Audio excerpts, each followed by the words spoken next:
Okay, now for the first question, this one is pretty straightforward. Define density. Density is just simply mass per unit volume or mass over volume. Okay, now you guys will always remember density as being written as this, mass over volume. Now, if you wanted to write this inside your question to define what is density, make sure that all the symbols are defined. Meaning to say, you tell us what is rho, you need to say rho is density, what is m, mass, m is mass, and then v is volume. If you want to write it in an equation form, rho equals to m over v, you need to make sure all the symbols are actually defined. Which in the end, if you write it out, it's kind of like you just writing this second variation of the answer here. Okay, so it depends on you. But the standard one that I usually tend to write is mass per unit volume. All right. Now, then if you look on to part B, figure 1.1 shows you a solid pyramid with a square base. Okay, the base of that pyramid is square. The mass m of the pyramid is given by m equals to 1 over 3 rho hx squared, where rho is the density of the material, h is the height, and x is the length of each side of the base. Then measurements are taken as shown in the table below. From there, they ask you to calculate the absolute uncertainty in length L. So whatever values that you have for the specific quantities there, they are all listed in terms of percentage uncertainty. Okay, so that's why they're all in percentage form.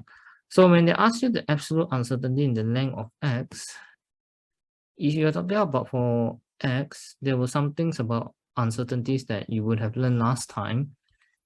If I tell you just delta x, this one is absolute uncertainty. If I tell you delta x over x, this one is fractional uncertainty. But if it's delta x over x times 100%, this one will be percentage uncertainty. Okay, so this is in general the different kind of uncertainties that you will see. All right. So if I'm talking about for measurements of x itself, delta x is absolute, delta x over x is fractional, delta x over x times 100% is percentage.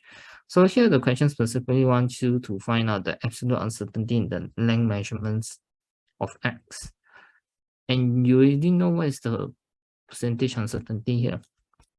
So given what I've written here on the left-hand side, percentage uncertainty being delta x over x times 100%, that would mean this right now. It's equals to 5%. From there, all you just need to do is you just simplify this.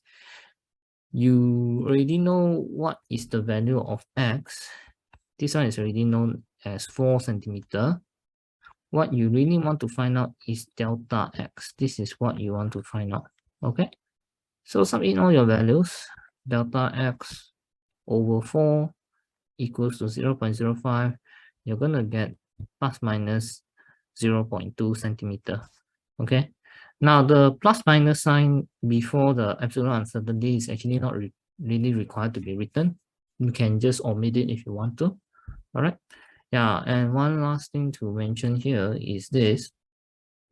Absolute uncertainty is always 1 SF only. That's the reason why you're seeing the answer here being written as 1 SF. But for fractional uncertainty or percentage uncertainty, it is not limited to 1 SF only. It can be 2 or 3 SF. Okay? It's only for absolute uncertainty that you need to be careful. It's always at 1 SF only. Okay? So this is for part 1. Now, if you move on to part 2 will mention this. The density rho is calculated for measurements in the table before. Find out the percentage uncertainty in the calculated value of rho. You want that value of density there along with its percentage uncertainty. Okay. sorry, here they don't want the value of rho first, they just want the percentage uncertainty. Now, the equation that was given to you in the previous page was m equals to 1 over 3 rho hx squared. What you want is percentage uncertainty for rho. So this is the variable you want to single out. You make it the subject of your equation right now, giving you rho equals to 3m over hx squared. Now this form of the equation would be similar to what you have learned before. Last time, when it comes to uncertainty, there are actually a few types, 4 in general, where we say y is a plus b, or y is equals to a minus b. In such a case, delta y is delta a plus delta b. This one is if you see your expression is something plus something or something minus something. This is the first form for uncertainties. The second one is if y is a times b, or y is equals to a divided by b. In such a case, you will get fractional uncertainty of y equals to fractional uncertainty of a plus fractional uncertainty of b. So this is, if you see something multiplied with something or something divided by something, then you will express them as just sum of fractional uncertainties. The fractional uncertainty of y is equals to fractional uncertainty of a plus fractional uncertainty of b. Okay, it's only for the first one that you just sum out the absolute uncertainties.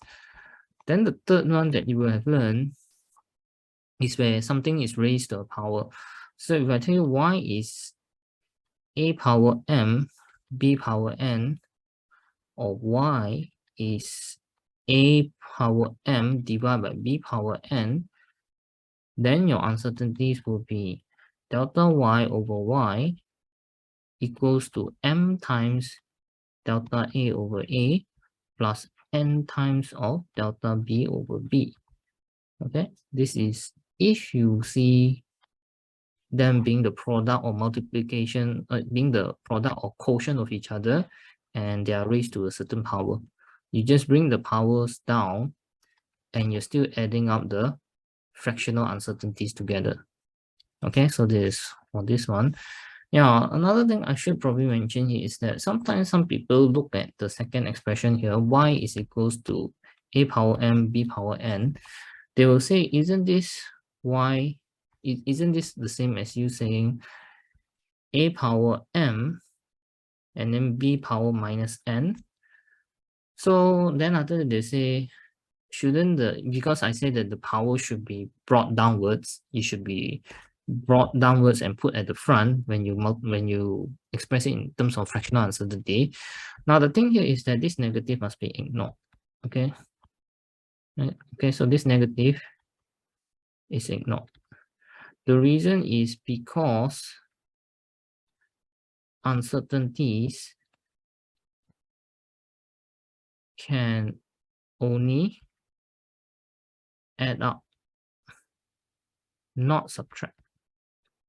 Okay, the more measurements you do, the more your uncertainties will increase. It will never decrease, because if you go and bring down the negative sign there, when you express the uncertainties in terms of fractional uncertainties, a negative sign, like for example here,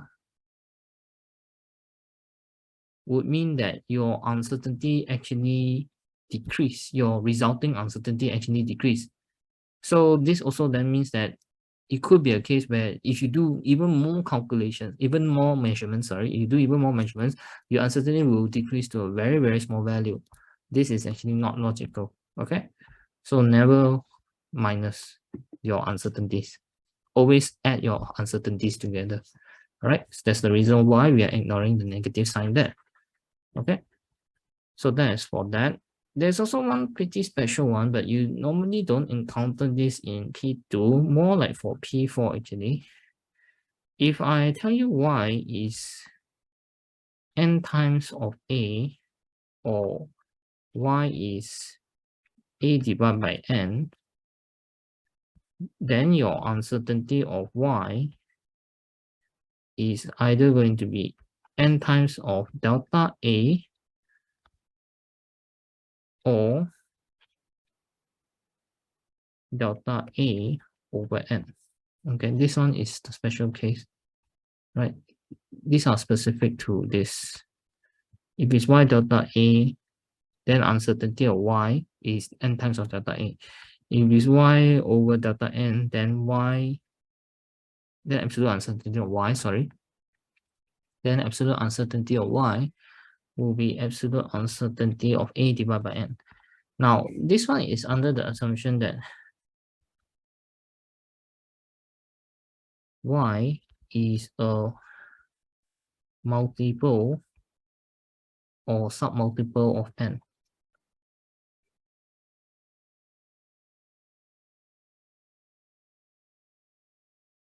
Okay, where n is a constant.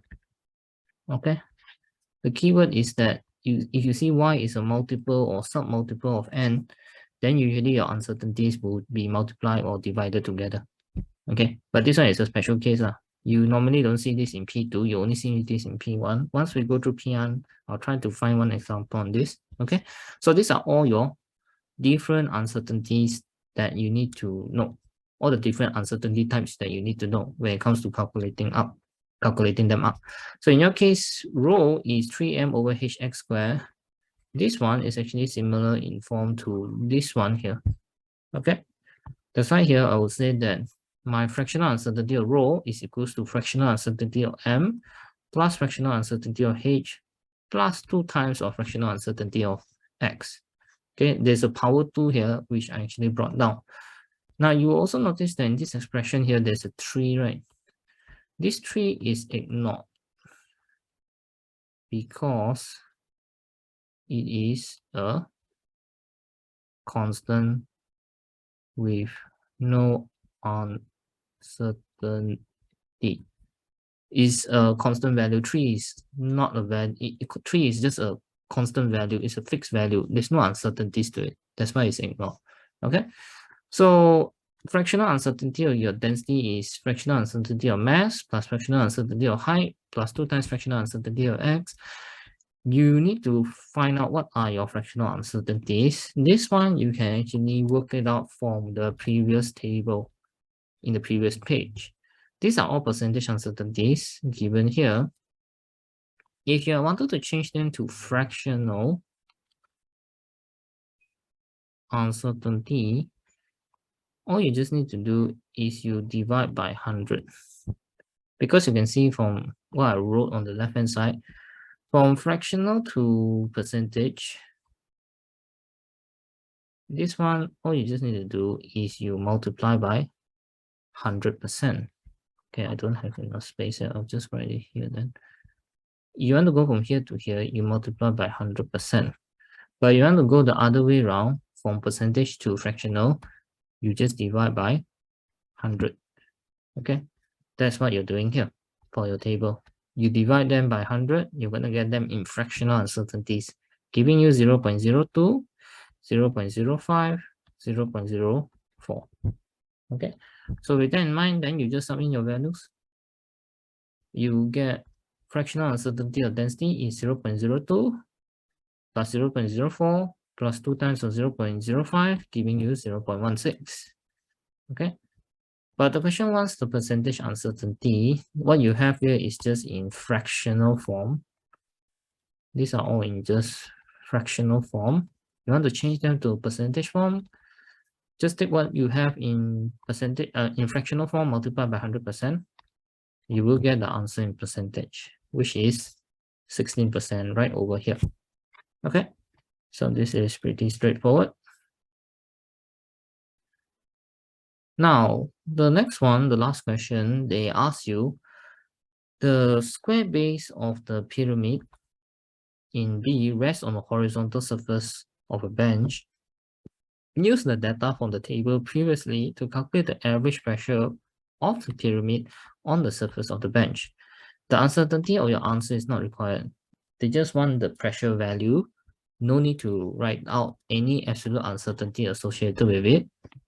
Okay, so here, keyword here being pressure. What is the pressure exerted by the pyramid on the base of the bench? So definition of pressure is just simply force over area. In your case, it is the weight of the pyramid acting over the area. So weight of your pyramid can be further expressed as mg. Your area can be further expressed as x squared. Because if you look at your question right now, when they say the base of your pyramid, they're referring to this portion here, this area here. So if I'm interested in finding out this area, it will actually be x times x, giving me x squared, right? So here, your area is just going to be x squared. You already know the mass from the table is 19.5 grams, change to kg, multiply with gravitational acceleration, divide by your length squared. The length was in centimeters, so again, change to meter by multiplying 10 power minus 2. And don't forget to square your answer. You will eventually get 120 pascals as your final answer. Okay, so this one is for question 1. So it's pretty straightforward. Then if no issues, we move on to question 2. Okay, question 2 is a bit of kinematics inside. So let me just clear the diagram. Now, if you look at question 2, a person uses a trolley to move suitcases in an airport. The total mass of the trolley and suitcases is 72 kg. The person pushes the trolley and the suitcases along a horizontal surface with constant speed of 1.4 meters per second and then releases the trolley. The trolley moves in a straight line and comes to a rest. Assume that there's a constant total resistive force of 18 Newton that opposes the motion of the trolley and suitcase. From here, calculate the power required to overcome the total resistive force on the trolley and suitcase when they move with a constant speed of 1.4 meters per second. So here, they just want you to find out the power to overcome the total resistive force when the trolley and suitcase was moving with a constant speed of 1.4 meters per second. Okay, so here you have mention of power, you have mention of speed. You will use power equals to FV. Okay, know that power, you can actually write it as rate of work done, but we also know that power can be expressed as the product of force times your velocity. So here, since they want to talk to you about power to overcome resistive force, the force that you use is the resistive force of 18 Newton right over here. And the speed that you use is the speed of 1.4 meters per second right over here. Okay. So eventually you get your power as 25.2 watts, just like that, for 2 marks. Okay. Then, if you move on to part 2, calculate the time taken for the trolley to come to rest after its release. Okay. Now, in your current case here, your trolley was actually moving in a straight line on a horizontal floor, in other words. So what they mentioned was that your trolley was like this with your suitcase inside. They originally push it along a horizontal surface with constant speed.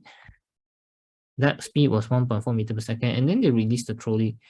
So after they release it, the trolley continues moving in a straight line and then suddenly comes to rest. This is because you have a total resistive force of 18 Newton acting to oppose the motion of the trolley and suitcase. What you want to find here is the time taken for your trolley to come to rest. So you can imagine now this one here was actually 1.4 meters per second. This one was when the trolley was released. This is the point where the trolley was released. So it continued moving across the floor until it eventually came to rest. So this one will be 0 meters per second. Okay. Now during the time that it was moving from here all the way to here, you had a constant resistive force of 18 Newton opposing your motion. So you have resistive force of 18 Newton that was opposing your motion. Let's call this resistive force R. So the one your time taken for you to come to a stop. What is your T here? Okay. So you can actually use kinematics equation here, right? Because you see, this resistive force was already said to be constant. The question specifically told you your resistive force is constant. So this is constant, okay? Now, the thing that you will have noticed here is R is the resultant force. So R constant, F net constant. Therefore, acceleration remains constant. Okay, resistive force is your resultant force here because there are no other forces acting. Okay, so since your R is constant, your F net is considered to be constant, and that in turn causes your acceleration to be constant. So what's the key take-off point from this is this. Since A is constant, kinematics equations apply. So when you're talking about kinematics equation is V equals to U plus AT, S is equals to half U plus VT, S is UT plus half AT squared, and then V squared equals to U squared plus 2AS. So these are all the cases that apply for constant acceleration. Okay, for constant acceleration cases, you use kinematics equation. Okay, you should have these four equations memorized down to heart already. Okay, so now let's have a look at some of the things that you need. You need to find out what is your acceleration first. Okay, your case here is this. Now, last time for some cases, whenever you guys use kinematics equations, some students have a tendency to always say that A is equals to G. All right. In your case, you cannot say A is equals to G. All right. So let me just write something here.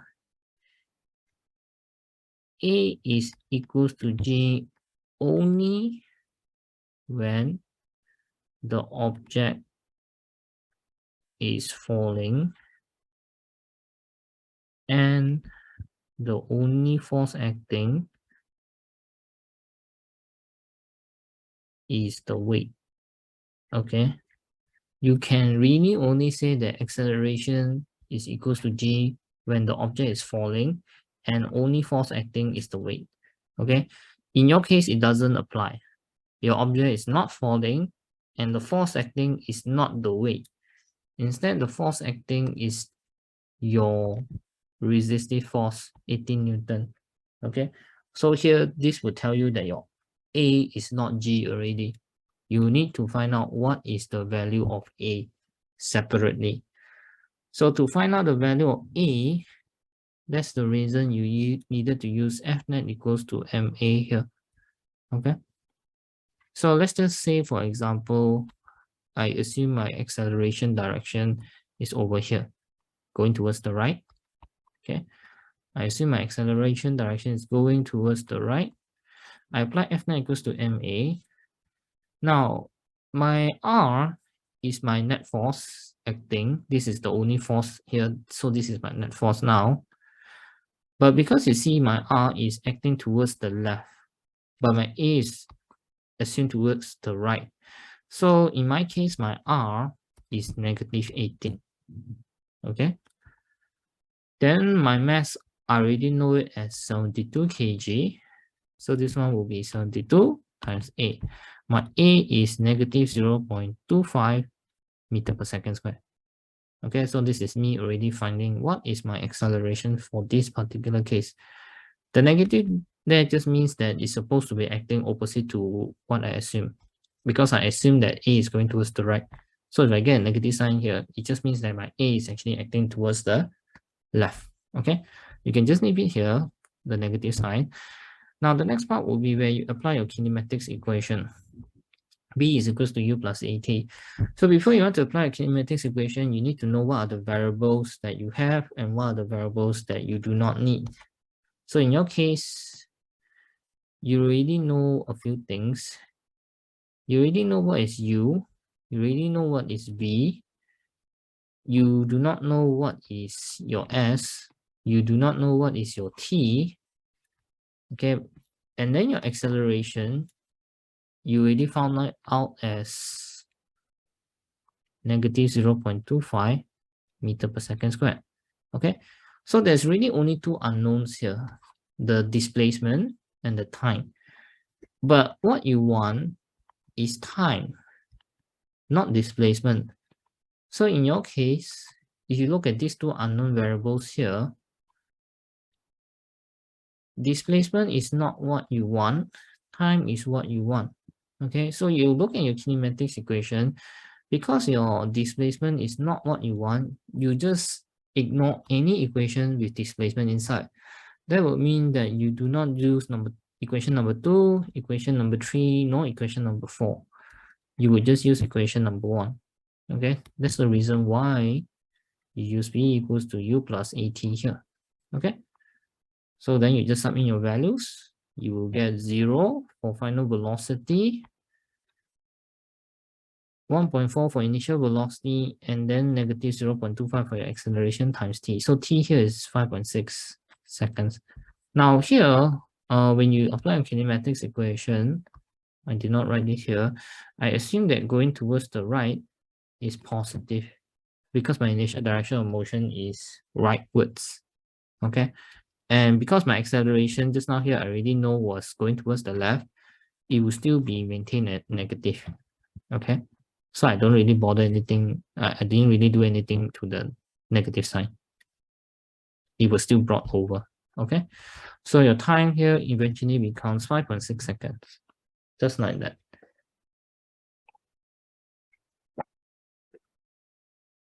Okay, so if you're okay with that, then we move on to part B. Part B is about the same thing, just that the floor is now slanted. There's a slope here to consider. So if we move to part B, let me just erase some of the stuff here. Okay, so in my case, what do we have here? So let me just erase this. Now, in another place in the airport, the trolley and suitcases are now on a slope, as shown in the figure. The person releases the trolley from rest at point X. The trolley moves down the slope in a straight line towards point Y. The distance along the slope between points X and Y is 9.5 meters. The component F of weight of trolley and suitcase that acts along the slope is 54 Newton. Assume a constant total resistive force of 18 Newton opposes the motion of the trolley and the suitcase. Okay, so this is the situation that you have now. You release the trolley with suitcase down a slope. Then they told you a number of things. Component of weight of trolley and suitcase that acts along the slope is 54. Your total resistive force remains at 18 Newton. Okay, that's the one thing that you know. And also one thing here that's a bit different than the one before is that your trolley was released from rest. Just now in the initial case, when you were talking about the flat floor, which was this one, when you release your trolley, it was not at 0, it was already at 1.4 meters per second. This is stated inside your question just now. Okay, but your current case for the one where you release from the slope, it is not 1.4 meters per second anymore, it's just released from rest. It's going to be 0 meters per second. Okay, So with that in mind, let's have a look at the next question in the next page. So here they're asking you, calculate the speed of the trolley at point Y. Okay, what is the speed of your trolley at point Y? So for your particular question, you can again try to draw a simple diagram to see what's happening here. If this is your slope, okay, let me just write less, the gradient less. Okay, so this one is your trolley, which you are releasing down the slope. So in your case, there were two things that the question mentioned. Your component of weight down the slope F is 54 Newton. Okay. Your resistive force opposing your motion is 18 Newton. Okay. That's what the question mentioned just now. So usually last time when you do your slope questions, this is the thing that you would have done, right? I mean, if this is your slope, this one is your object or block or whatever. If this one is at an angle theta, we would have mentioned to you this one will be mg. Wait, let me just get this in a different color. This one is mg. Then after that, you'll be interested in resolving this mg into two components, a force that is parallel to the slope and a force that is perpendicular to your slope. So that time it was mentioned to you, the moment you recognize a pattern that looks like this is angle theta here. So eventually you will get mg cos theta and mg sine theta here. So a lot of times you were interested in finding out this particular force along the slope, okay? But in your current case, for your question, they've actually made things simple for you. They didn't give you any angle. What they've just done is that they straight away told you what was this force acting down the slope, acting parallel to the slope. Okay, so that's what this statement here is actually trying to tell you. The component F of the weight of trolley and suitcase acting along the slope is 54 Newton. What they are doing is actually finding this already, and they give you the value as 54 Newton. Okay, that's why here I can just represent my weight down the slope as 54 Newton. Okay, so that's for this one. Now, the question strictly wants the speed of the trolley at point Y. Okay, so if I know that this one is point X and this one is point Y, what you want now is this final velocity here. Okay, when you release it at point X, just like I told you, your speed was 0 meter per second. This one is your initial velocity.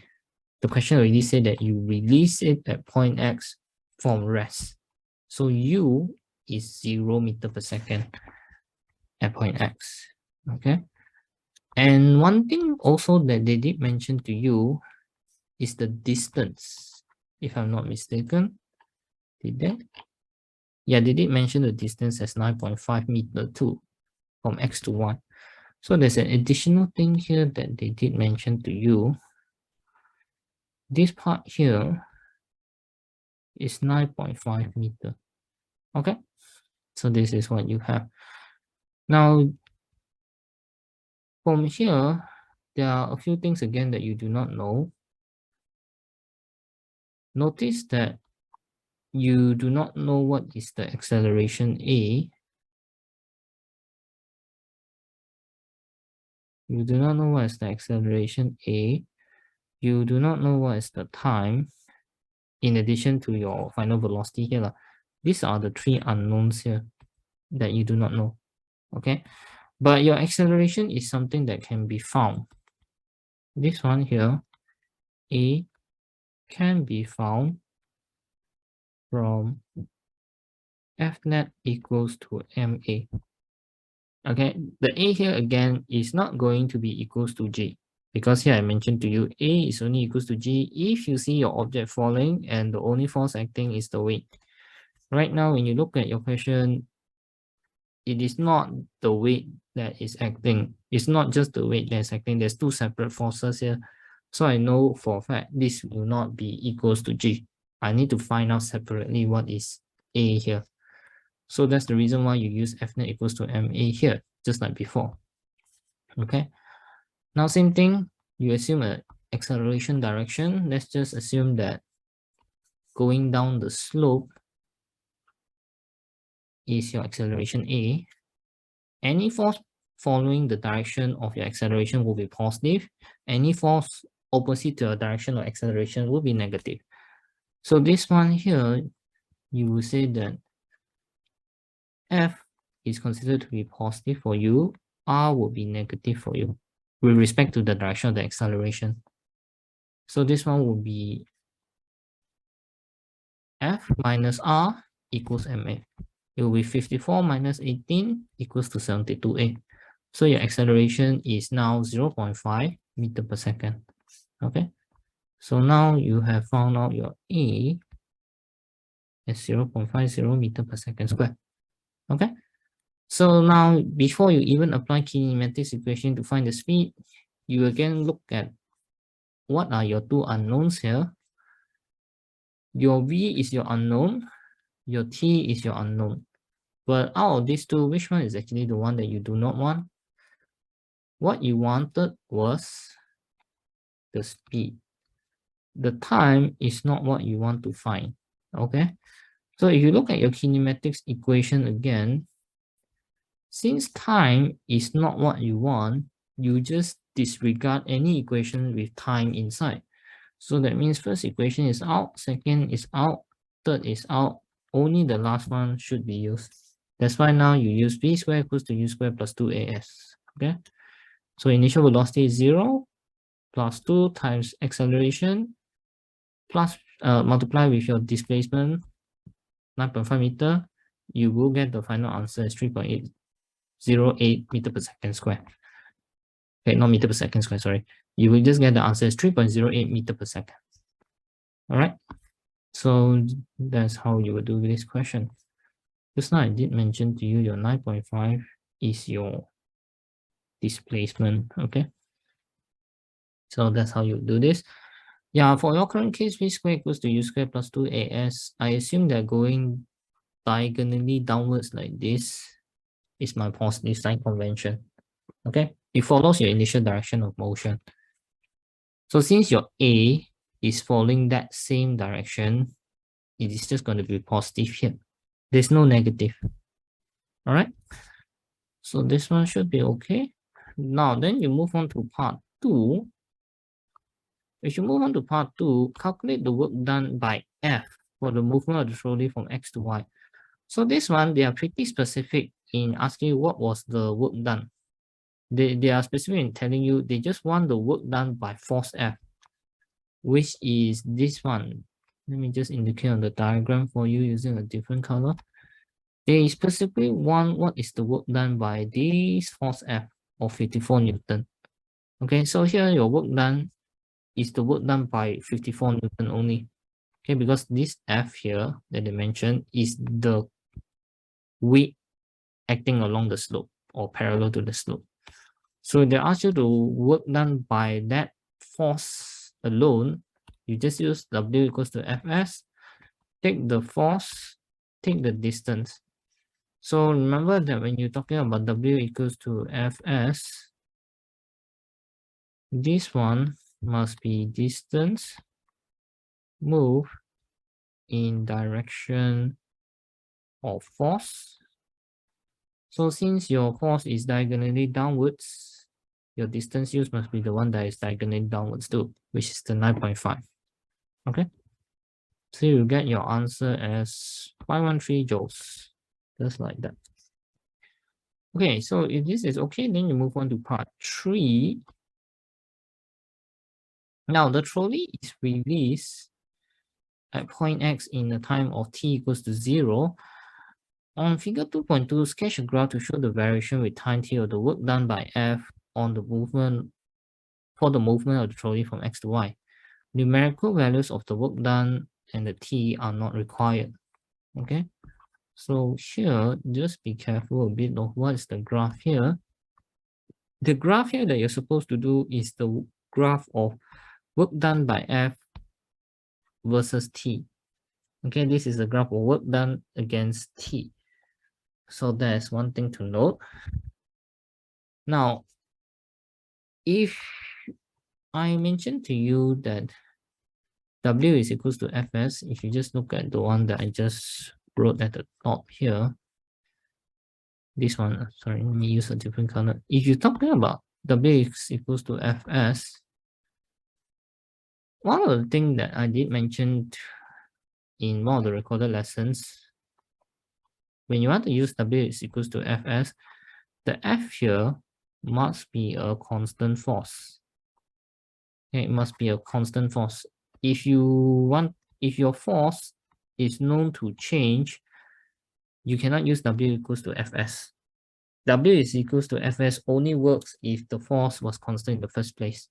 Okay, so now, if you're talking about W equals to Fs, and you know that the force F is constant, if you were to plot a graph of, say, W versus S, this one is another different graph. So if you were to plot a graph of work done versus S, what you're supposed to get is a straight line graph through origin. Okay, this one is based on this equation, W is equals to Fs. Because if you look at this equation where the F here is constant, you equate it to the equation of a straight line, y is equals to mx plus c, you can actually see that plotting a graph of W versus displacement will actually give you a straight line graph through origin. Okay, this is if you're plotting a graph of work against distance or work against displacement. But here your question is not asking you to plot a graph of work against distance. It's asking you to plot a graph of work against time. Okay, so that's where you need to do some sort of manipulation with some equations. Now, just now I told you, if you use equation W is equals to Fs, the F must be constant in the first place. All right, that's one thing that we know. F is constant here.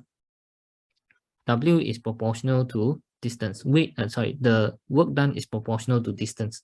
Okay, this is one relation that we know. Now we want to change the distance move here such that it has something to do with time. Okay, one of the things you can do to find a relation that relates distance and time is you use one of the kinematics equation from before. Okay, kinematics equation, you can use S equals to ut plus half at square. This equation allows you to relate distance move with time. Okay, this is the only equation that relates distance move and time. Because you look at the rest of the kinematics equation on the left-hand side here, sorry, right-hand side here, you want an equation that has S and T inside. There's actually two. Okay, there's actually two equations that release S and T here. Wait, let me just have a look at this. In your current case, there's an equation that releases S and T. Yeah, there's actually two equations that release S and T. This one and this one. This S and T, this S and T. Okay, but I will choose to use this one now, not this one. Because this one here, the V is an unknown. Okay, I will not use the second one because the V here is an unknown for me. Okay, it's not a fixed value. It varies. Okay, maybe it's better if I just write this as this. This V varies. It's not constant. That's the reason why I did not use the second equation. I used the third one instead. S is equals to ut plus at squared. Because there are things here that I know is either 0 or it's constant. So you look at S equals to ut plus half at squared. I know that my initial velocity is 0 because I started from here. And then I know that throughout my motion downwards, from here to here, my A is constant. Okay, my A is constant throughout, simply because the forces here are constant. So my net force is constant, my acceleration is constant. Therefore, my acceleration here is constant. U is 0, A is constant. I will eventually get a relation saying that S is proportional to T squared. Okay, this is my other relation. So what you want to do is you want to combine S is proportional to T squared and work done is proportional to distance moved. You combine them together, you are going to get a new relation saying that work done is proportional to T squared. Okay. So because work done is now proportional to T squared, if you plot a graph, you're going to get a graph that looks like this. Okay. Because if you remember what you learned in maths, if I say y is proportional to x, you plot a graph of y versus x, you're going to get a straight line graph through origin. But if I tell you to plot a graph of y proportional to x squared, you will say that your graph actually looks like this. Let me get something done here. Your graph of y versus x would actually look something like this. It's a curve. Okay. So looking at your graph now that you're supposed to plot, work done against time is actually similar in form to this one. That's why you're gonna get a curve shape like this. Okay. So that is for this particular question. It's supposed to be a curved line. Okay, so if you scroll down a little and look at the last question, this one is a state and explain question. So they ask you right now, the angle of the slope in B is constant.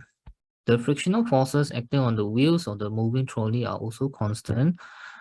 Now explain why in practice it is incorrect to assume that the total resistive force opposing the motion of the trolley and suitcases is constant as the trolley moves between X and Y. Okay, so why is it not correct to assume this? Just now, when they mentioned that in B, this part here, they mentioned that the total resistive force acting on the trolley is 18 Newton. They say that it's constant. They say assume that a constant total resistive force of 18 Newton opposes the motion of the trolley.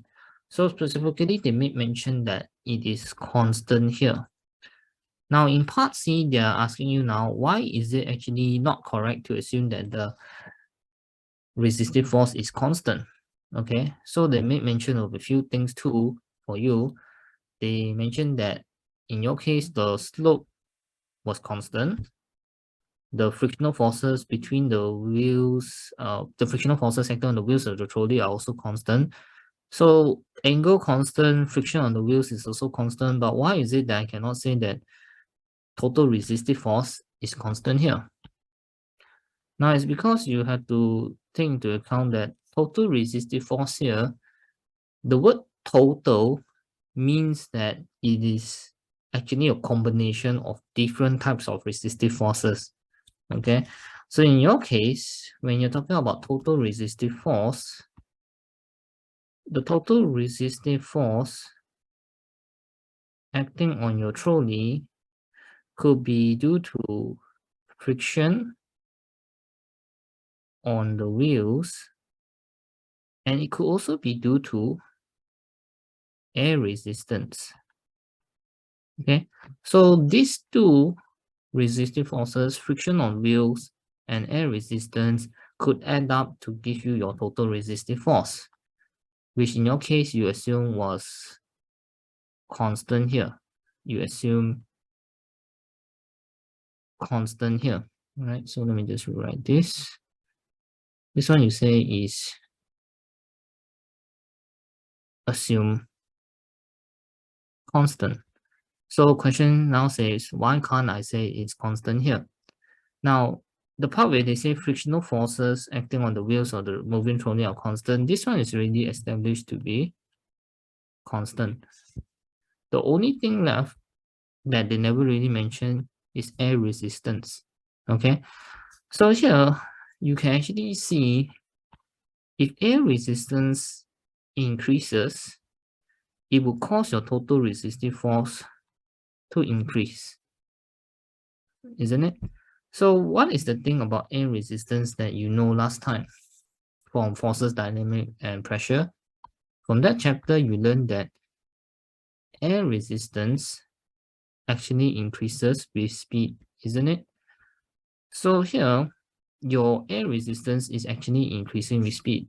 It is known to increase because if you look at the example that you did before for this trolley that was moving down the slope, you already said that the object was moving from rest at 0 meter per second, and then after that it reached some sort of final velocity of 3.80 meter per second, which you already found in part A here, part 1 here. So this one was 3.08 meter per second. Okay, and you know that you had some sort of acceleration value of 0.5 meter per second square. So when you were going down, you were actually speeding up, because you can see here you actually have an acceleration value going down the slope. You are actually speeding up, and you can also see that you started off from 0 meter per second and then you ended up with 3.08 meter per second. No matter how you look at it, your speed has increased. So air resistance, you already know, is directly proportional to speed. When speed increases, your air resistance increase. Okay, so since air resistance increases your speed, therefore total resistive force is not constant. Okay, so you can write this first statement. Air resistance increases with speed, therefore total resistive force is not constant. Okay, and then you can probably write somewhere before that or at the side that total resistive force is actually friction on the wheels plus air resistance. You know friction on wheels is constant, but air resistance is not. So if air resistance increases because of speed, your total resistive force has to increase, cannot be constant here. All right, so that's for this particular question. Okay, then we move on to the next question, which is somewhat on forces, which is somewhat on work and energy, I believe. Okay, yeah, it is. Now, if you look at question 3, the next part, they mentioned to you that a pendulum consists of a solid sphere suspended by a string from a fixed point P, as shown in the figure below here. The sphere swings from side to side.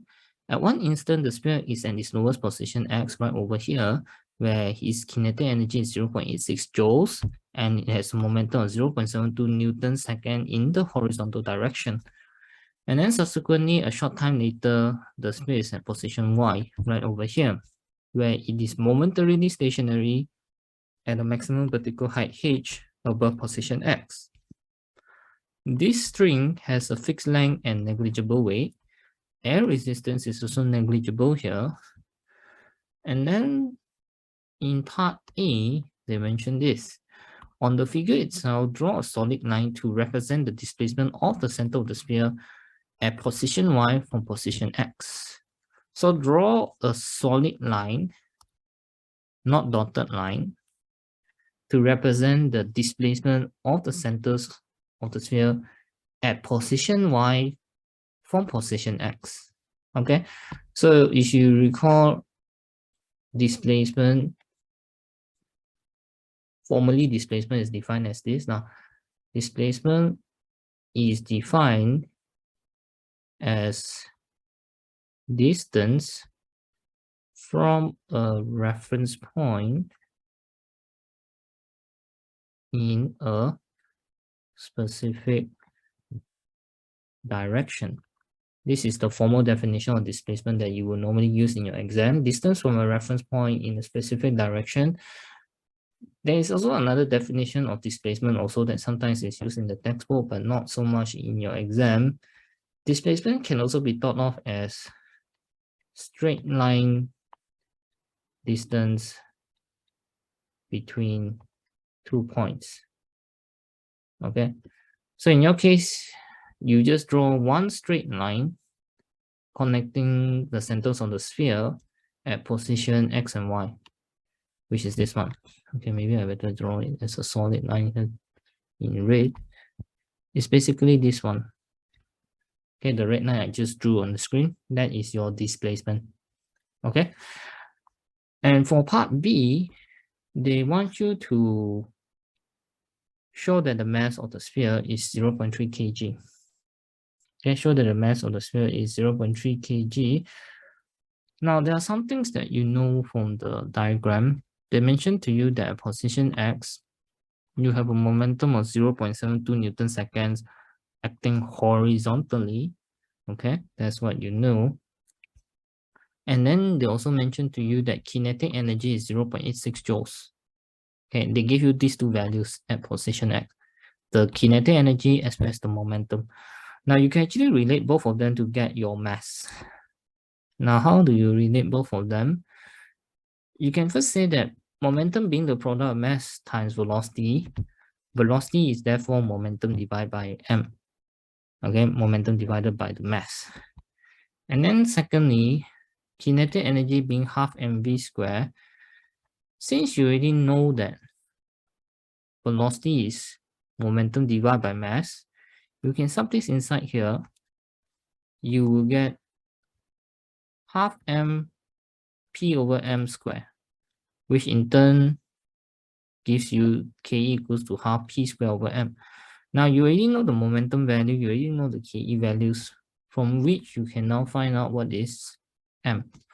Okay, so you look at the workings on the right hand side, this is you subbing all the values in, eventually giving you the mass as 0.30 kg. Okay, so that's one way in which you can do this particular question. Now, if this one seems a bit too advanced, it's like, how on earth would people know how to do this? You can actually do things step by step, one by one, in a manner that is shown below. This one, there's an alternative working which I written in red here. This one, you can actually go about it this way. You just say, oh, Ke is half mv squared, so Ke is half mv times v. Then after that, because what you're doing here is that you're trying to separate out mv squared so that you have an expression for momentum. That's why here you see is mv times v. So you know the Ke, you know the momentum, you just sum in the values. Ke is 0.86 equals to half times the momentum 0.72 times your v. So v here is 2.389 meters per second. And then after that, you go back to the definition of momentum, momentum being product of mass times velocity. You know the momentum is 0.72, you know your velocity is 2.389. From there, you can now find out your mass as 0.30 kg. Okay, you can also go about it like this if you wanted to. For some people, this is actually somewhat more straightforward for them. Okay, so it's up to you. Now, if this is okay, then I move on to the next page, question on the next page. Now, from here, in part C, calculate the height h Your height h here is referring to this part here, the vertical height that has been moved from by the sphere from position x to position y. The one, this h now, okay?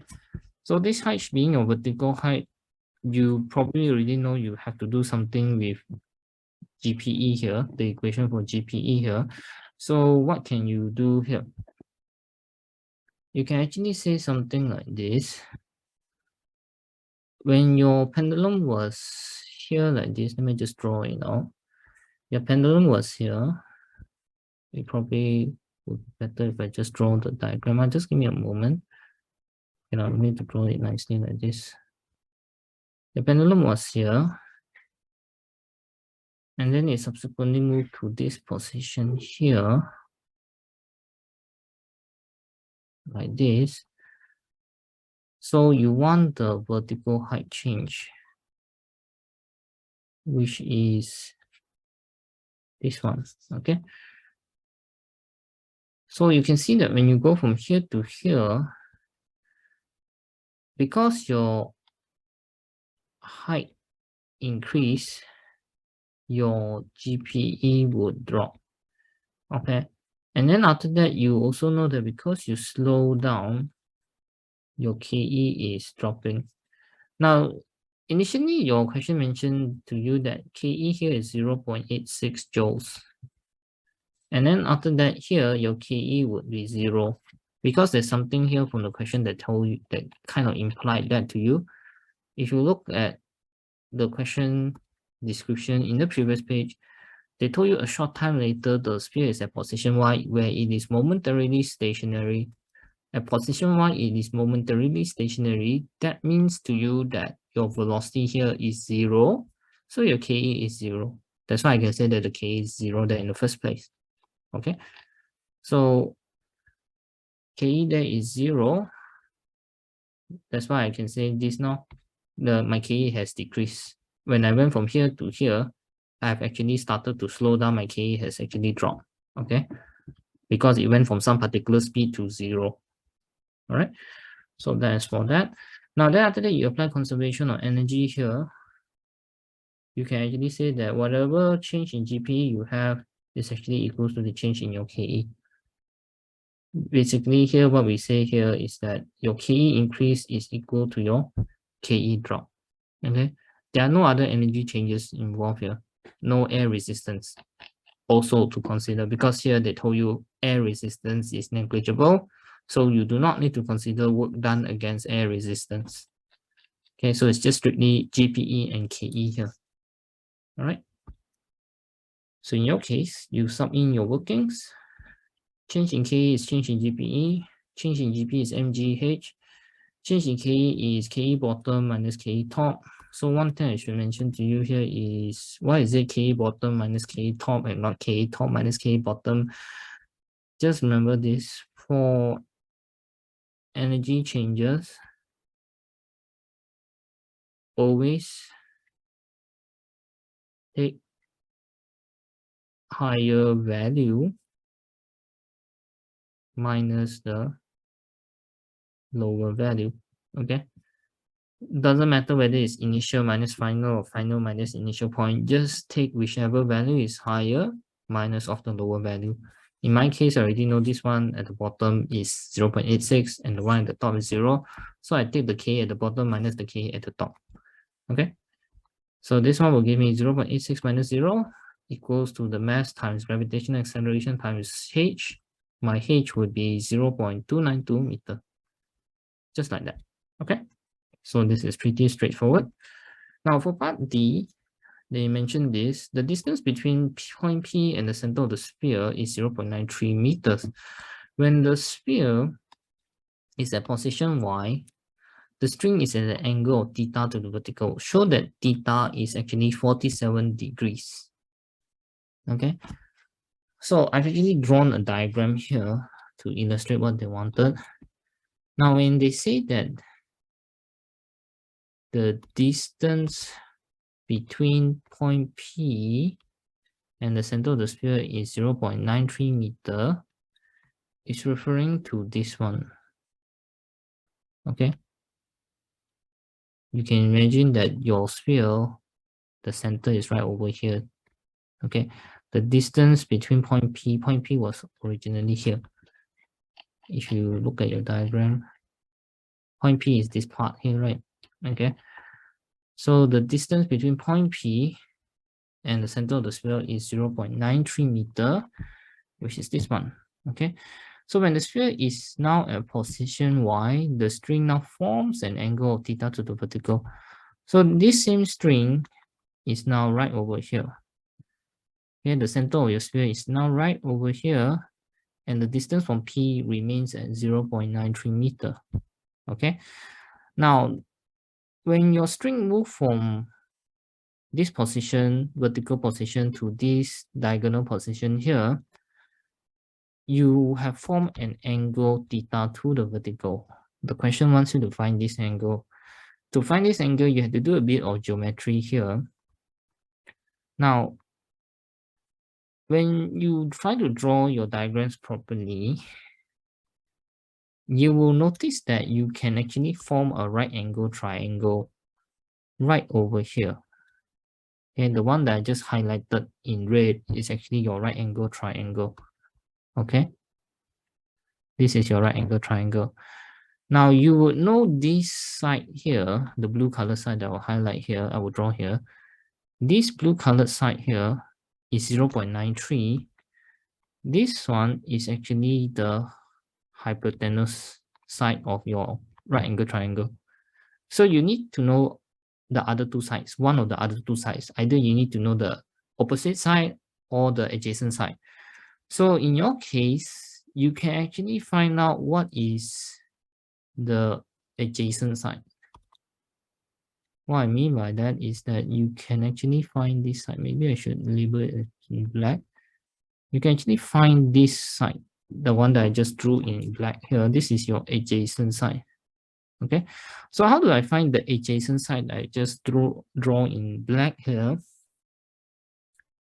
You actually take 0.93 minus 0.292. Just now in your question, you actually already found out what is your change in vertical height. If you look at your diagram on the left-hand side, you actually already found this. Let me use a different color. You actually already found this particular distance, change in vertical height. Okay, so that one is what you're seeing right over here. Okay, so the change in vertical height is actually this one. Okay, but you want this one. All right, so what you do is you find the total length minus the h, you will get the adjacent side of your triangle now. Okay, that's why here you will take 0.93 minus 0.292, giving you 0.638. That is your adjacent side now. So you have the adjacent side and the hypotenuse. You can use cos to find the angle now. This is the adjacent side, okay? So your cos theta is actually the adjacent side, 0.93 minus 0.292 divided by the hypotenuse, 0.93. You eventually get this angle here, okay? So that's what you do right over here. Okay, so that is done. Then you move on to part E. For the sphere location at position Y, calculate the moment of its weight about point P. So what they want is the moment of just the weight about point P. So again, you kind of need to draw a diagram again in order to be able to see this properly. If you are at position Y, this is your string, this is your pendulum bob. It has a weight W acting downwards like this. You want to find the moment of the weight about point P. Point P now is your pivot, okay? point P right over here, maybe it's better I write it in black. This point P here is your pivot. Okay. So in general, that time we always mention to you, moment is always force times perpendicular distance, isn't it? We need to make use of this. So in your case, your issue now will be to find out your perpendicular distance between your force and your pivot. So to easily see what is your perpendicular distance, I did mention to you guys before, to easily see what is your perpendicular distance, you always try to draw a line parallel to the force that passes through your pivot itself. Once you draw that, you'll be able to easily see what is your perpendicular distance. You can see that your perpendicular distance now is actually this one. Okay, this is your perpendicular distance. Now to find your perpendicular distance, this one again, you have to realize that there's again a right angle triangle here. If you have done part D, you should have realized already for part E, there's again a right angle triangle here. You already know that there's 0.93 meter here for the hypotenuse side. And you already know that this is your angle, 47 degrees, because you already found it in part D. What you want to do now is that you want to resolve this distance into this direction. Okay. So in your case, you can actually see that this perpendicular distance will be 0.93 sine 47. Okay. I mean, if you can't see it clearly, you can actually try to do it separately, where you say sine 47 is equals to the opposite side. This is your opposite side over your hypotenuse. So this is your perpendicular distance divided by 0.93. Therefore, your perpendicular distance is 0.93 sine 47. Okay.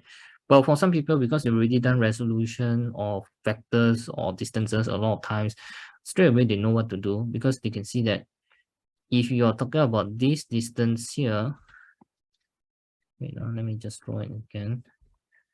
If you're talking about this distance, let me label in a different color. You're talking about this distance here. This distance is adjacent to my angle 47, so this one will actually be 0.93 cos 47. So the other distance must therefore be sine. Okay, that's how some people do it. That's the shortcut they use. All right. Okay, so you now know the force. You now know the perpendicular distance. All that's left is for you to just multiply them together. So moment about P is W L sine theta. W is weight. So it's product mass times gravitational acceleration times L sine theta. So summing all your values, you will get the answer is 2 Newton meter, 2.00 Newton meter. Okay. So far, so good with that. Okay, so if that one is okay, then we move on to part F. Part F will be pretty straightforward and only 1 mark. Now, still explain whether your sphere is at equilibrium when it is stationary at point 1. Yeah, your sphere is stationary there, it was not moving, but is it in equilibrium in the first place? Okay, so the easiest way to do this is to realize that at this particular point here, okay, maybe it's better if I just do it like this. There's actually a resultant force acting on the sphere. It's not in equilibrium. Okay, if you want to see why is it like that, let me just draw again the diagram here on the left hand side of your workings. See, if this one is your diagram, if this one is your sphere at position Y, and this one here is point P, there is actually a force of W acting downwards. There's also tension T. Okay, so already you earlier you already know that there's an angle theta here, right? There's an angle theta here of 47 degrees, isn't it? So if you look at the pendulum bob itself, notice that there's a zigzag here. You already learned in maths that if you see a zigzag like this, they ought to be the same angle right over here, angle theta here. So here, your tension exerted by your string on your sphere, you can resolve it to two perpendicular components. You can resolve it to a force like this. You can also resolve it to a force like this. Okay, so you will get T cos theta here, and you will get T sine theta here. Okay, now you could say that T cos theta will balance off W. That is possible so that you have no resultant vertical force. But look at T sine theta. There is no force to balance T sine theta. Therefore, there is resultant force horizontally at the very least. Okay, maybe I better just write this properly.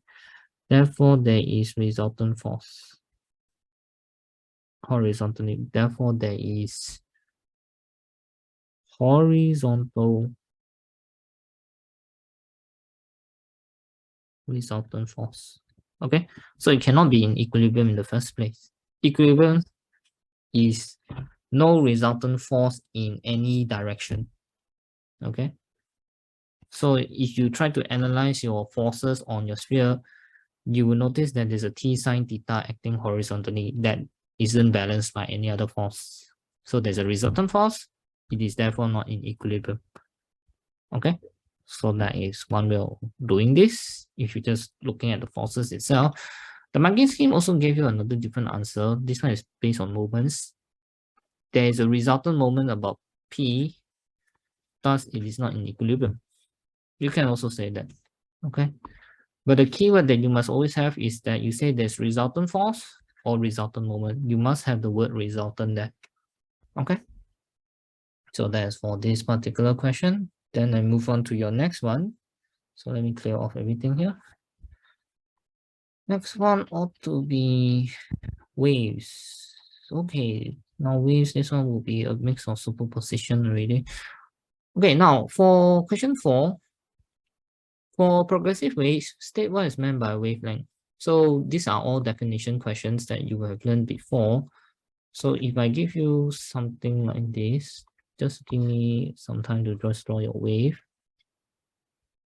I need to explain to you all the different wavelength definitions that you would have seen before in your marking scheme.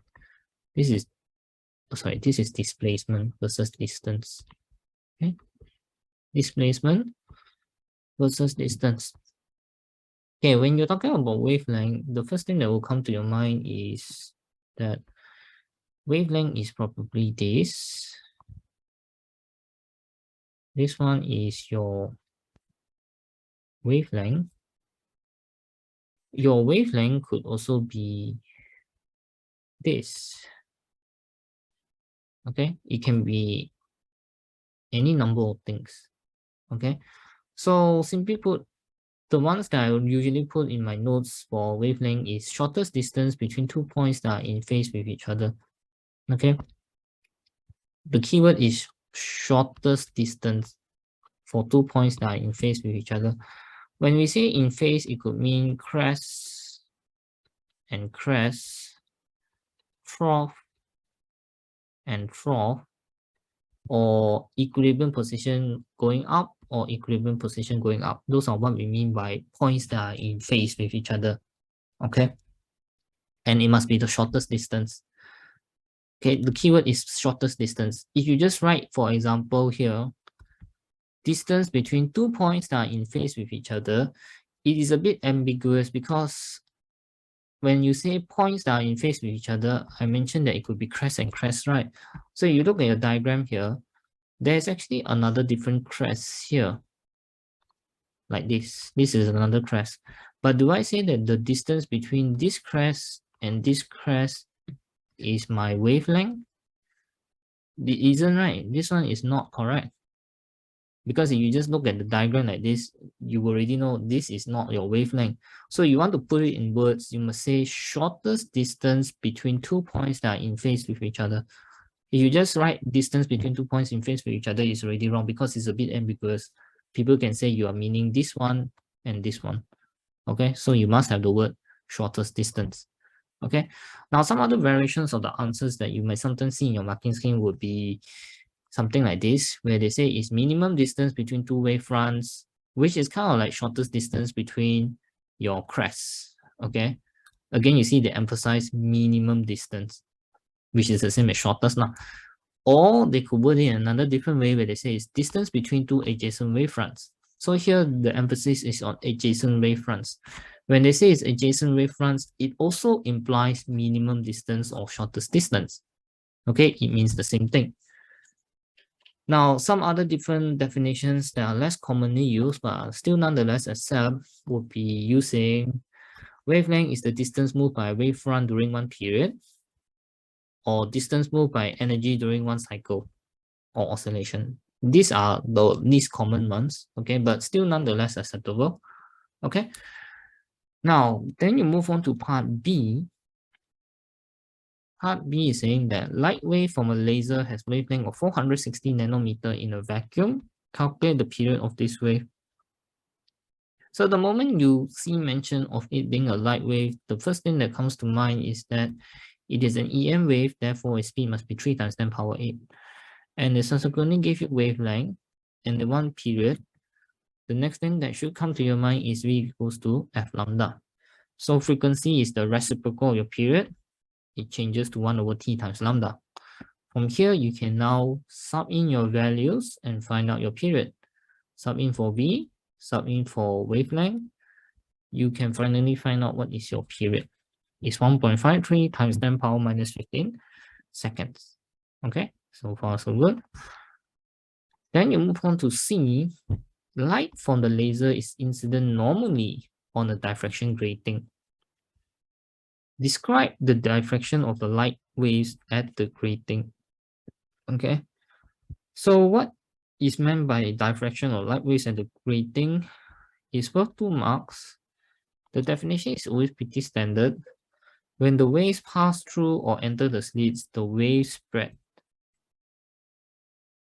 into the geometric shadow. Okay, into the geometric shadow part, you actually don't need to write it out. Okay, but to explain to you what is meant by geometric shadow, let me just draw some things here for you. If you look at an aperture or slit like this, and I tell you that you have a wave that comes like this, it passes through your slit, it will now spread like this, right? This is a diagram that you've commonly seen in your textbook or your notes. This is what we mean by diffraction. So when we say geometric shadow is actually this region here. This is what we call as your geometric shadow. Okay. Geometric shadow. Okay, let me just rewrite this properly. Geometric shadow is basically this region here. Let me just highlight it. This whole region here. This is what we call your geometric shadow. It's basically the shadow behind your slit. That's all. Okay. Now, in more recent marking schemes, you don't really need to write geometric shadows anymore. In the earlier marking schemes, I think from before 2000, or from before 2010 or so on, I think, the very early years, last time into geometric shadow used to carry a mark, but now no longer. Okay. Now, then after that, you move on to part D. Okay, if you move on to part D, this is now relating to your diffraction grating, some sort of graph. So if you look at part D, let me erase some of the stuff here. Okay, now look at part D. They mentioned to you that a diffraction grating is used with different wavelengths of visible light. The angle theta of the fourth order maximum From the zero order central maximum is measured for each wavelength that you use. The variation of wavelength lambda with sine theta is as shown here. Okay, so here what they basically meant is this. Let me just try to draw it out for you. They are shining a beam of light onto your diffraction grating right over here. And then after that, you have a screen behind like this. Okay, so when your beam of light passes through your diffraction grating, that beam of light will tend to split up. So you get one at the center, and then after that, you get some elsewhere, further away from the center like this. And this is just a representation of it. So here, this one would be known as your zero order, first, second, third, and fourth. The same is repeated over the other side now. Okay.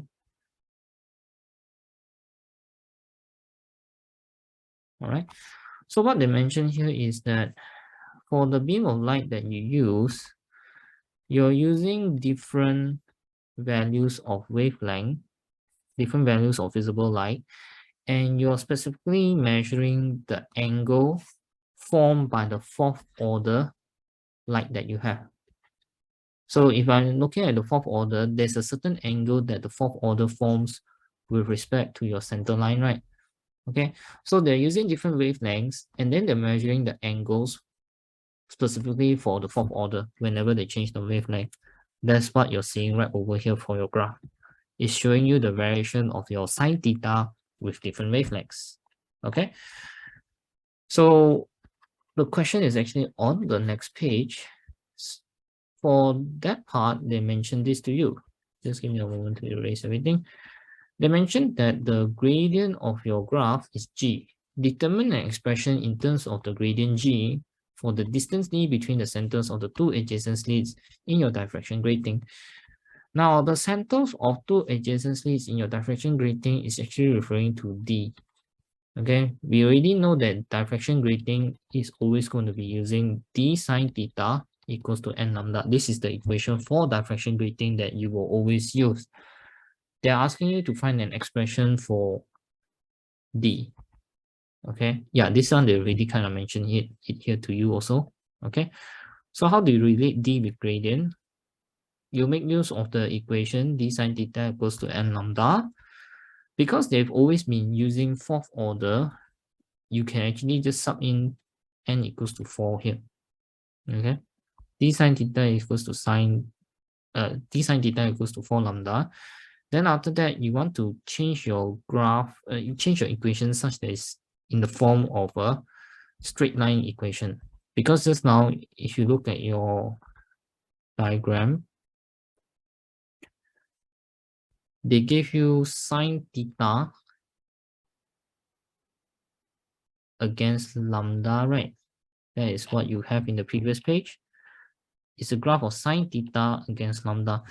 So you purposely want to make sine theta your y-axis, your lambda your x-axis. So the way to do it is that you rearrange it to this form. Sine theta is equals to 4 over d lambda. From here, you can easily see is y equals to mx plus c, where y-axis is sine theta, x-axis is lambda. So your gradient is equals to 4d. Okay, but gradient has already been defined for you as g, so you just replace it as g equals to 4 over d. So d is equals to 4 over g, just like that. Okay, so that is how you would do this particular question. Now, when you see this expression, you compare with the equation of a straight line here, what you expect to see is actually a straight line graph that passes through origin. Okay, that's what you expect to see. Straight line graph through origin. So let me just write this here. This is straight line graph through origin. Okay, But here you don't see it now because the question didn't really bother to extend it all the way for you. And actually, there's not supposed to actually. The reason for that is because of this. This is something that some other question in some other year has asked before. Now, why is it that the graph doesn't extend all the way to origin in the first place? It's because of this. Let me just give you this explanation. They told you are using visible light, you see. Now, if you remember the wavelength of visible light, you're supposed to remember this, all right? It's from 400 to 700 nanometer. Wavelength of visible light is from 400 to 700 nanometer. And the order is Roy G. Beef in terms of the color. Going towards the right, your wavelength decrease. So red light will be the largest, 700 nanometer. Violet light will be the smallest at 400 nanometer. Okay, so because you're using visible light, you see, the range of your wavelength is between 400 to 700. That's why you will see here in your graph, it's really just between 400 to 700. You cannot extend all the way to the origin, even though the equation that you have just now seems to imply that you should get a straight line graph through origin.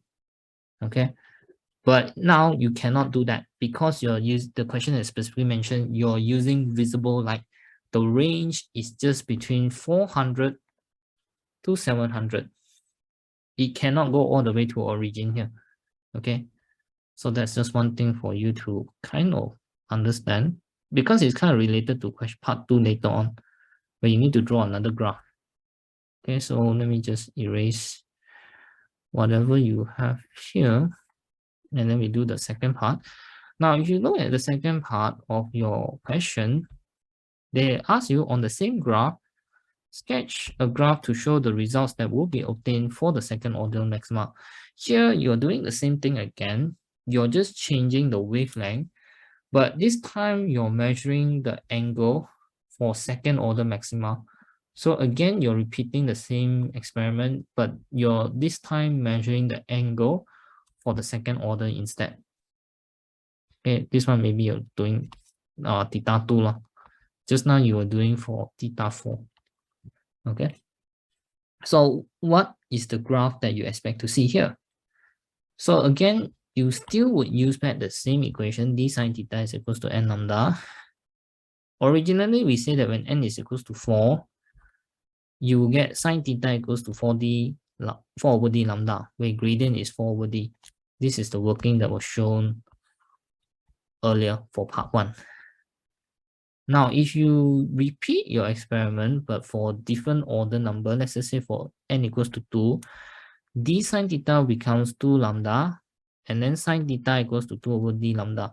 Your gradient here is 2 over lambda. So you want to make a comparison between this one versus this one.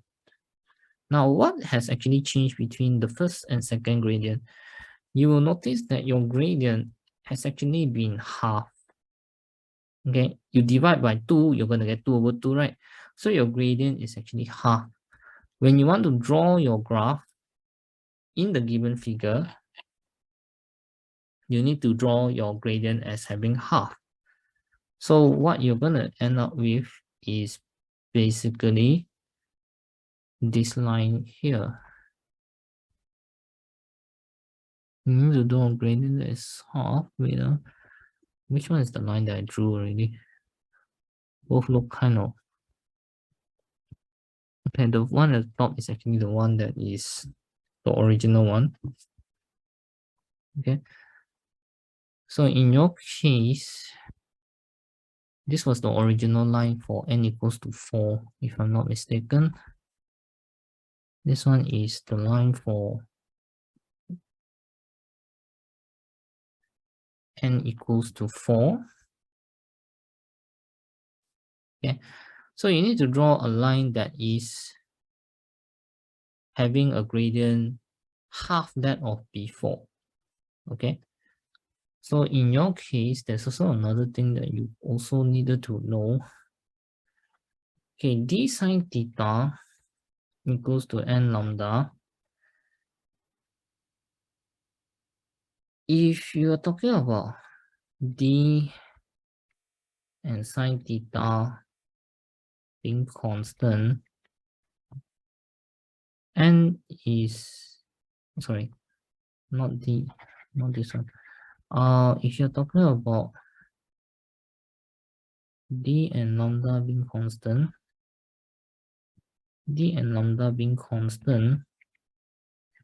sine theta is inversely proportional to n. So if your n is small,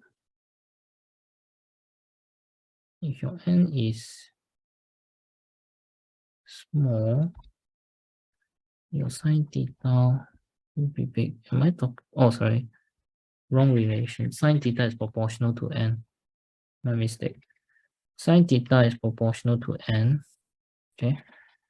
So this one means something here where you get this. If your n is small, your sine theta will be correspondingly small. Okay. Now, because you see the n equals to 2 graph that you draw is supposed to be this. Let me highlight it in red here. This one is n equals to 2. So there are two things to take note here. There's actually three things now. When you draw your graph for the second order, it should only be between 400 to 700. That one I already explained it here. Okay, because you're using visible light, your range is supposed to be from 400 to 700. Okay, so this one I already explained it here. Why it should only be 400 to 700. Why you do not extend it all the way to the origin. Okay, now another thing that I also kind of need to mention to you is why is this line supposed, the N2 line, supposed to be lower than the original line, N4? Okay, why is this line here supposed to be lower than the first line? Now, it's because of what I wrote here for part 2. Okay. Now, when I say d and lambda constant, I'm actually referring to this particular case. Let's just say, for example, I want to give you a comparison. If I draw this line here as some sort of reference, for the n equals to 4 and n equals to 2, you will agree with me that they're at the same wavelength value, because you see the x-axis is the wavelength value. They are both at the same wavelength value, right? Correct. And then because you're still using the same diffraction grating, so this is same d, right? So at same d and same wavelength, sine theta is proportional to n. If your order number is lower, your sine theta ought to be lower. That's why here n over 2 should be lower. Sorry, n equals to 2, the point should be lower.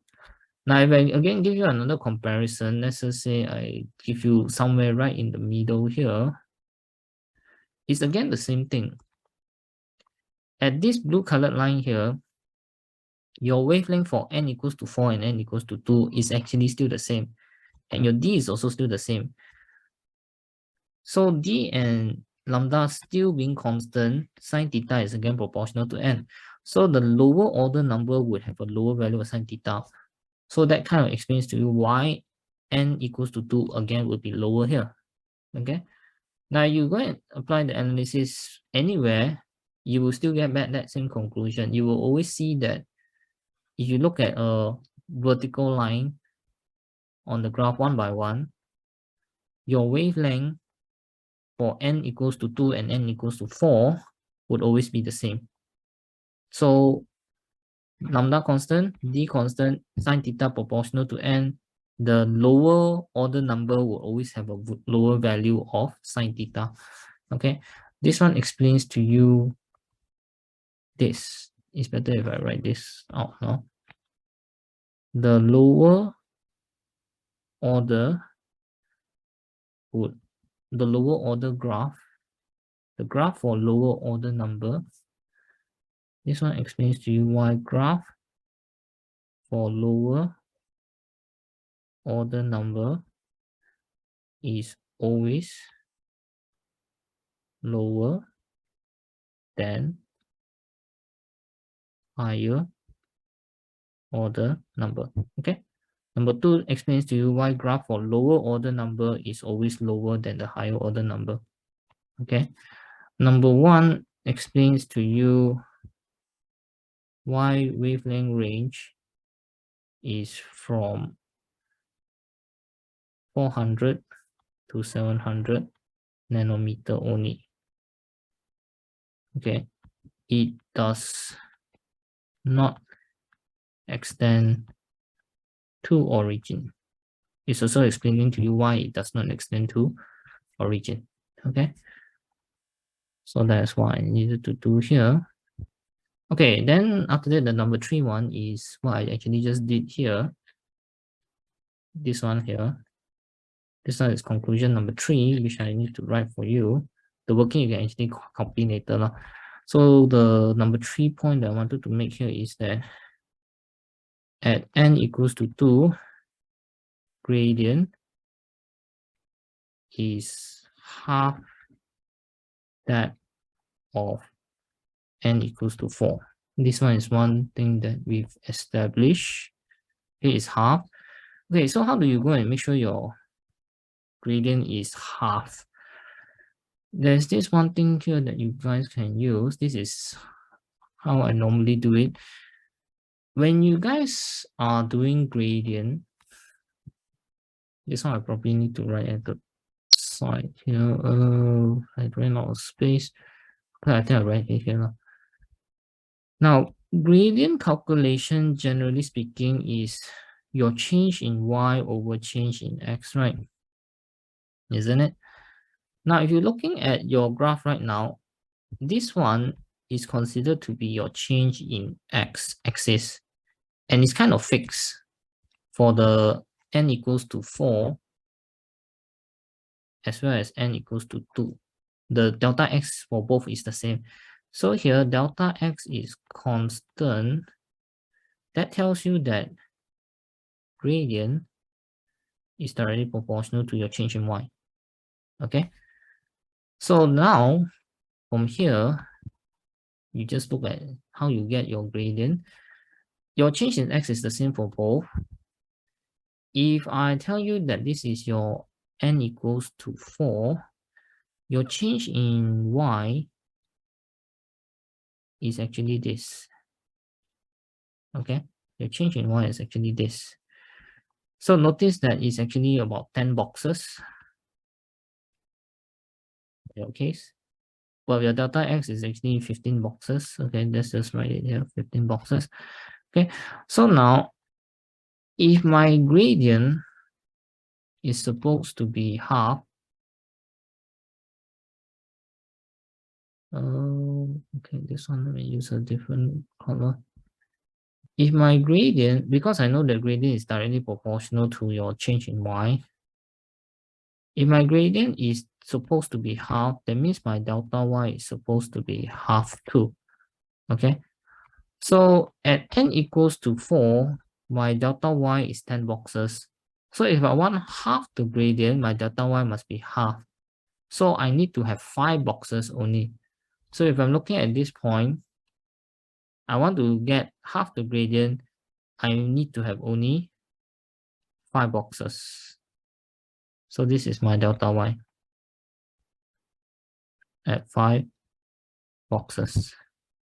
Okay, the same could also be said for the other side. Like in your case, this one, you look at this one, let me use a different color.